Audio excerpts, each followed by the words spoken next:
নমস্কার। ঠাকুর মা ও স্বামীজির চরণে আভূমি লুণ্ঠিত প্রণাম নিবেদন করে আজকে আমরা শুনব কথামৃত থেকে 1883 জানুয়ারি ঠাকুর শ্রী রামকৃষ্ণ দক্ষিণেশ্বর মন্দিরে শ্রীযুক্ত রাখাল, প্রাণকৃষ্ণ, কেদার প্রভৃতি ভক্ত সঙ্গে। প্রথম পরিচ্ছেদ। দক্ষিণেশ্বরে প্রাণকৃষ্ণ মাস্টার প্রভৃতির সঙ্গে ঠাকুর শ্রী রামকৃষ্ণ কালীবাড়ির সেই পূর্ব পরিচিত ঘরে ভক্ত সঙ্গে বসিয়া আছেন।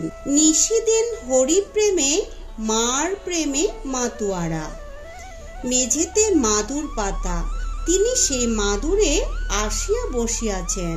সম্মুখে প্রাণকৃষ্ণ ও মাস্টার। শ্রীযুক্ত রাখালও ঘরে আছেন।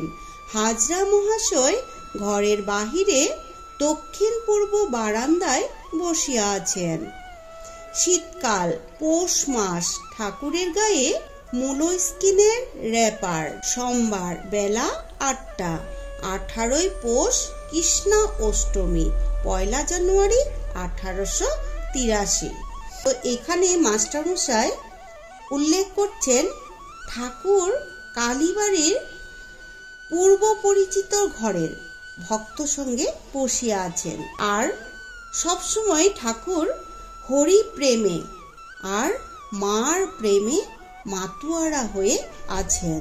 তো এখানে মাস্টার মহাশয় আরো উল্লেখ করেছেন যে সেই সময়টা, কালটা ছিল শীতকাল ছিল, পৌষ মাসটা ছিল পৌষ মাস। আর ঠাকুর কি পরেছিলেন? মোলস্কিনের র্যাপার দেওয়া গায়ে একটি চাদর ছিল, আর দিনটা ছিল সোমবার, বেলা 8টা বলছে, আর ওই তারিখটা ছিল 18 পৌষ।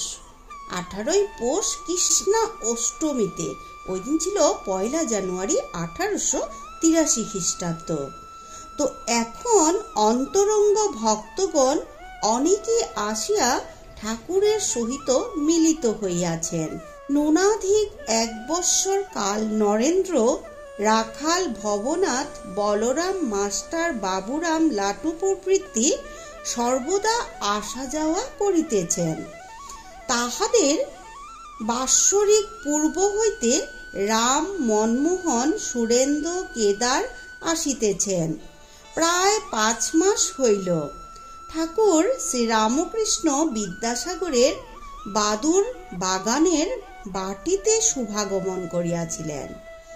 2 মাস হইল শ্রীযুক্ত কেশব সেনের সহিত বিজয়াদি ব্রাহ্মভক্ত সঙ্গে নৌযানে অর্থাৎ স্টিমারে আনন্দ করিতে করিতে কলিকাতায় গিয়াছিলেন।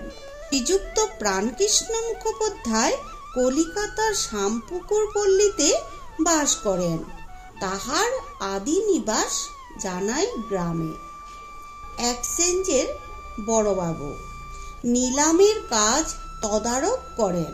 প্রথম পরিবারের সন্তান না হওয়াতে তাহার মত লইয়া দ্বিতীয়বার দ্বার পরিগ্রহ করিয়াছেন। তাহারই একমাত্র পুত্র সন্তান হইয়াছে।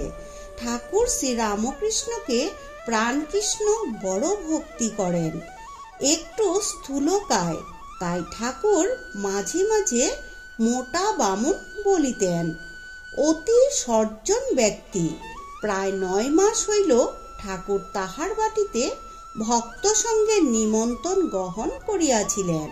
প্রাণকৃষ্ণ নানা ব্যঞ্জন ও মিষ্টনাদি করিয়া অন্নভোগ দিয়াছিলেন।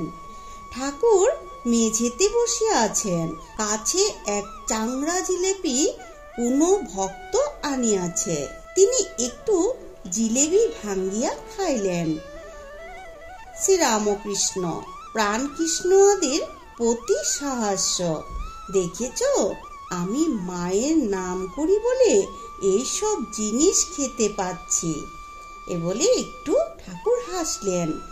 কিন্তু তিনি লাউ কুমড়ো ফল দেন না, তিনি অমৃত ফল দেন, যেমন জ্ঞান, প্রেম, বিবেক, বৈরাগ্য।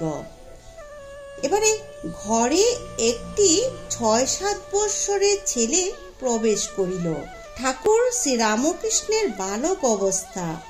একজন ছেলে যেমন তার একজন ছেলের কাছ থেকে খাবার লুকিয়ে রাখে, পাছে সেই খাইয়া ফেলে, ঠাকুরও ঠিক সেই অপূর্ব বালকবৎ অবস্থা হইয়াছে।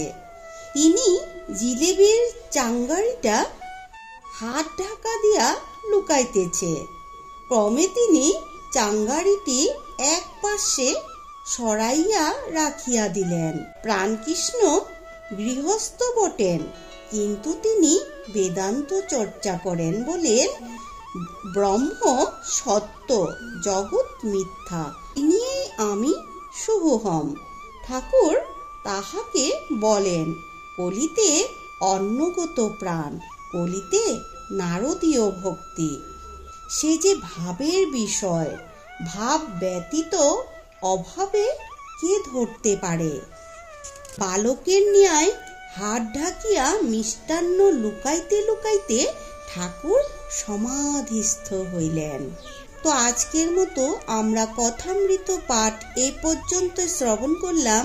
পরবর্তী পাঠে আমরা শ্রবণ করব দ্বিতীয় পরিচ্ছেদের ভাব, রাজ্য ও রূপ দর্শন। তো সকলে ভালো থাকবেন, সুস্থ থাকবেন। ঠাকুর মা ও স্বামীজির কাছে এই কামনা। আমরা ঠাকুর মা ও স্বামীজির স্মরণ মনন সবসময় যেন করতে পারি। জয় শ্রী শ্রী রামকৃষ্ণ দেবের জয়, জয় কথামৃতের জয়।